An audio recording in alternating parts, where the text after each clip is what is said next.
السلام عليكم ورحمة الله وبركاته. أيها الشعب اليمني العظيم، لا يهولنك ما جرى من استعراض عسكري في العاصمة من قبل ميليشيات الحوثي الإرهابية. إن فرعون وهامان وجنودهما كانوا خاطئين. إننا أمام تزوير عظيم لا مثيل له في التاريخ. إننا أمام قوات من الورق وتشكيلات هلامية. إن هذه القوات التي تستعرض في العاصمة المخطوفة صنعاء الحزينة قوات مختطفة لا تخدم وطنها ولا دينها. إن هذه القوات مسحورة وموجهة ضد الشعب اليمني الذي يعالج الموت من الجوع. إن هذه القوات تخدم أسرة سلالية تدعي أنها نطفة ذهبية لها أحقية تملك البلد والشعب وجيشه ليخدمونهم. جيش يعيش بلا مرتبات لأن الإيراديات الضخمة يجب أن تكون للسلالة لا غير، وأن على الجيش والشعب أن يلتزم الصمت والرضا مقابل الحياة التي وهبها له سلالة فرعون هذه الأمة أبو جهل بن هشام. وأن على الشعب والجيش والموظفين أن يعملوا مجانا لخدمة هذه السلالة إذا أرادوا الجنة. يا أيها الشعب الصابر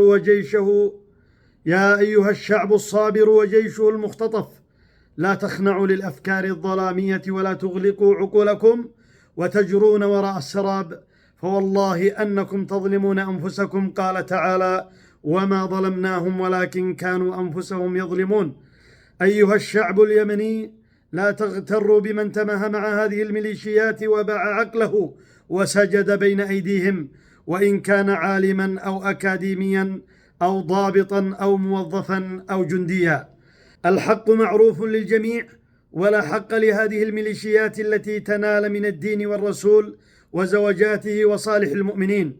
يجب أن يعرف الشعب اليمني أن من يسيء إلى أمهات المؤمنين فهو يسيء للرسول الأعظم صلى الله عليه وسلم، ومن أساء لرسول الله صلى الله عليه وسلم فلن يحترم شعبا ولا يرحمه أو يتركه يعيش بحريته. الظلم الذي تمارسه الميليشيات الحوثية عليكم يا شعب اليمن من ابتزاز وقطع مرتبات واستهزاء بمن يطالب بالمرتبات ظلم لا يرضي الله ولا رسوله. يظلمونكم وتذعنون لظلمهم لأنكم اعتقدتم جهلا أنهم أحق بتملككم كونهم من آل البيت. فهل جاء الإسلام ليحرر الناس من رق العبودية أم جاء ليعبدهم للإرهابي عبد الملك الحوثي؟ يا شعب اليمن الحر، من العار عليكم أن تسلموا أنفسكم للموت إرضاء للميليشيات الإرهابية، ومن العار أن تخنعوا رؤوسكم لغير الله، ومن العار أن تضيعوا الأجيال القادمة وتهيئوهم للذل الذي تعيشونه. كم ممن فرح بقدوم الحوثي ثم ما أن لبث أن ذاق الأمرين وتجرع الذل والعبودية على أصولها، والآن يتمنى لو أنه قاتله حتى بسعف نخلة. إننا نعرف أن الشعب اليمني سيزأر يوما ما ليفتك بهذه العقليات الضحلة التي تستعبد الناس باسم الدين وتستغل عطف اليمني على آل النبي صلى الله عليه وسلم. ولو افترضنا أن هذه الميليشيات تنتسب فعلا لآل البيت، فقد قال الإسلام كلمته أنه جاء لإخراج العباد من عبادة العباد إلى عبادة رب السماوات والأراضين فقط، وليس لعبادة الفجرة الغجر أو حتى الأطهار من البشر.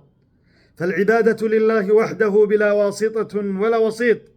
لا تخافوا من بطش جيش الحوثي، فقد أهلك الله من هو أشد منهم بطشا. قال تعالى: وكم أهلكنا قبلهم من قرن هم أشد منهم بطشا فنقبوا في البلاد هل من محيص.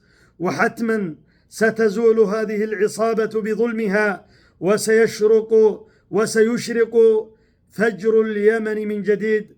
قال تعالى: فأراد أن يستفزهم من الأرض فأغرقناه ومن معه جميعا. صدق الله العظيم.